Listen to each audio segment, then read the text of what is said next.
3000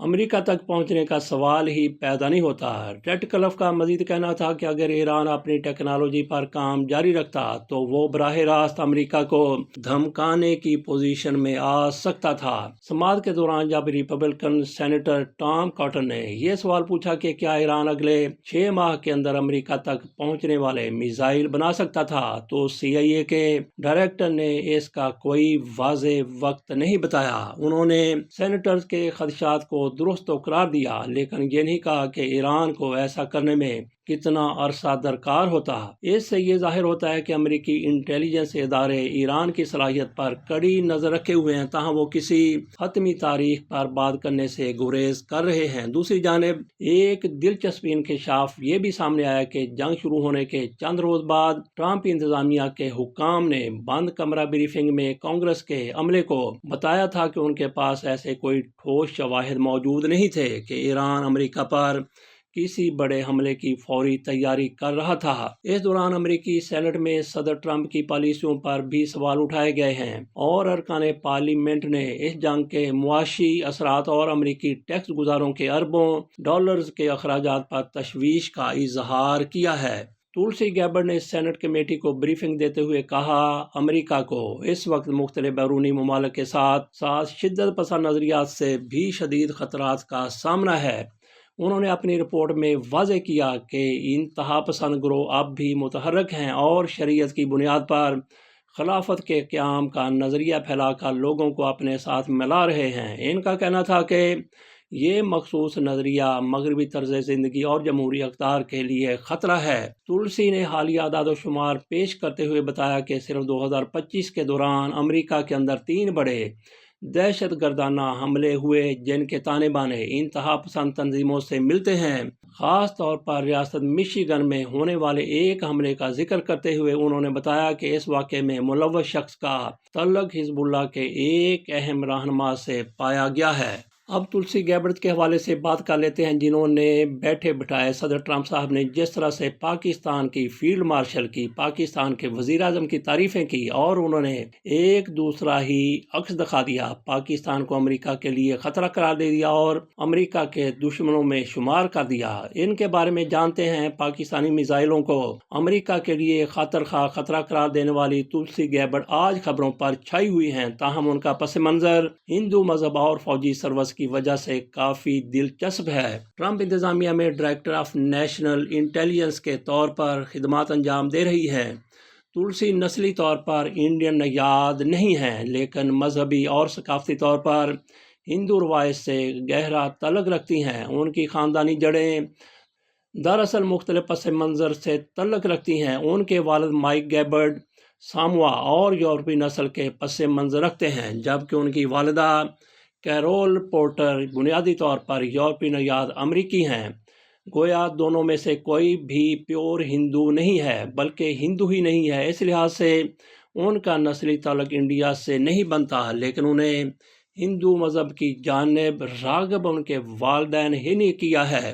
البتہ ایک وجہ جس سے اکثر لوگوں کو غلط فہمی ہوتی ہے وہ ان کا مذہبی اور ثقافتی رجحان ہے۔ تولسی گیبرڈ ہندو مات اور ہندو روایات سے خاص قربت رکھتی ہیں۔ ان کا نام بھی مقدس پودے جو ہندوؤں کے ہاں مقدس ہے تلسی سے لیا گیا ہے، جو ہندو روایت میں اہم سمجھا جاتا ہے۔ وہ کئی بار انڈیا کا دورہ بھی کر چکی ہیں اور بھارتی ثقافت کے بارے میں مثبت خیالات کا اظہار کرتی رہی ہیں۔ اس سے قبل وہ 2013 اور 2021 تک ہوائی کے دوسرے کانگریشنل ڈسٹرکٹ کی نمائندہ رہ چکی ہیں۔ وہ امریکی ساموا سے تعلق رکھنے والی پہلی خاتون کانگریس رکن اور کانگریس کی پہلی باعمل ہندو رکن بھی ہیں۔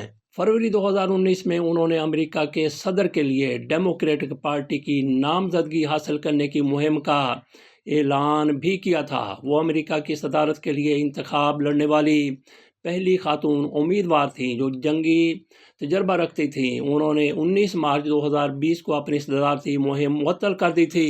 گیبرڈ 12 اپریل 1981 کو لیلوالوا امریکی ساموا میں پیدا ہوئی۔ انہوں نے 2009 میں ہوائی پیسیفک یونیورسٹی سے بزنس ایڈمنسٹریشن میں بیچلر کی ڈگری حاصل کی۔ ان کے والد مائک گیبرڈ 2006 سے ہوائی اسٹیٹ سینٹ کے رکن ہیں۔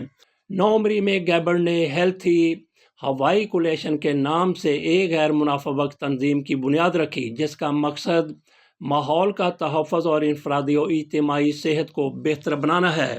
2002 میں گیبرڈ ہوائی اسٹیٹ اسمبلی کے لیے منتخب ہونے والی اب تک کی کم عمر ترین شخصیت بنی، جہاں انہوں نے 2004 تک ویسٹ واہو اسٹیٹ ڈسٹرکٹ 42 کی نمائندگی کی۔ 2003 میں انہوں نے ہوائی آرمی نیشنل گارڈ میں شمولیت اختیار کی اور قانون سازی اجلاسوں کے درمیان بنیادی فوجی تربیت مکمل کی۔ جولائی 2024 میں انہیں عراق میں 12 ماہ کے لیے تعینات کیا گیا۔ عراق میں تعیناتی کے دوران انہوں نے ایک طبی یونٹ میں خدمات انجام دیں۔ 2007 میں انہوں نے الاباما کے فورٹ میکللن میں ایکسیلریٹڈ آفیسر کینڈیڈیٹ اسکول سے گریجویشن کی، جہاں وہ اکیڈمی کی 50 سالہ تاریخ میں امتیازی اعزاز کے ساتھ فارغ التحصیل ہونے والی پہلی خاتون تھیں۔ اسی سال 2009 تک انہوں نے امریکی سینٹر ڈینٹل کے آکاکا کے قانون ساز معاون کے طور پر خدمات انجام دیں۔ 2009 میں انہیں کویت میں تعینات کیا گیا، جہاں انہوں نے انسداد دہشت گردی یونٹس کو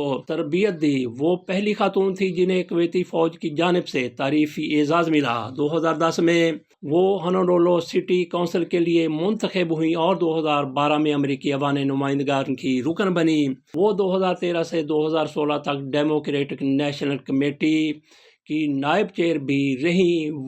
وہ کی حیثیت سے ڈیموکریٹک پارٹی کی ابھرتی ہوئی شخصیت سمجھی جاتی تھی، مگر بڑھتی ہوئی ووکنیس کی فضا، نسل پرستی کو ہوا دینے کا رجحان اور عدم برداشت ایسی باتیں تھیں جن کی وجہ سے وہ کہتی ہیں کہ وہ جماعت چھوڑنے پر مجبور ہوئیں، یعنی ڈیموکریٹک چھوڑنے پر مجبور ہو گئیں۔ تلسی نے اکتوبر 2022 میں ڈیموکریٹک پارٹی چھوڑ کر ایک آزاد رکن بن گئیں، لیکن بعد ازاں انہوں نے ریپبلکن یعنی ٹرمپ کی پارٹی میں شمولیت اختیار کر لی۔ ڈیموکریٹک پارٹی چھوڑنے سے متعلق تلسی نے ایک کتاب بھی لکھی۔ امریکی director of national intelligence website کے مطابق تلسی گیبرڈ کی زندگی خدمات کے غیر متزلزل عزم اور اپنے وطن سے محبت سے عبارت ہے۔ عوامی عہدے پر اپنے ابتدائی دنوں سے لے کر اپنے وسیع فوجی کیریئر تک انہوں نے اپنی پوری زندگی امریکی عوام اور اپنے ملک کی حفاظت، سلامتی اور آزادی کے لیے وقف کر رکھی ہے۔ ہوائی کے عوام نے تلسی گیبرڈ کو 21 سال کی عمر میں ریاستی اسمبلی کے لیے منتخب کیا۔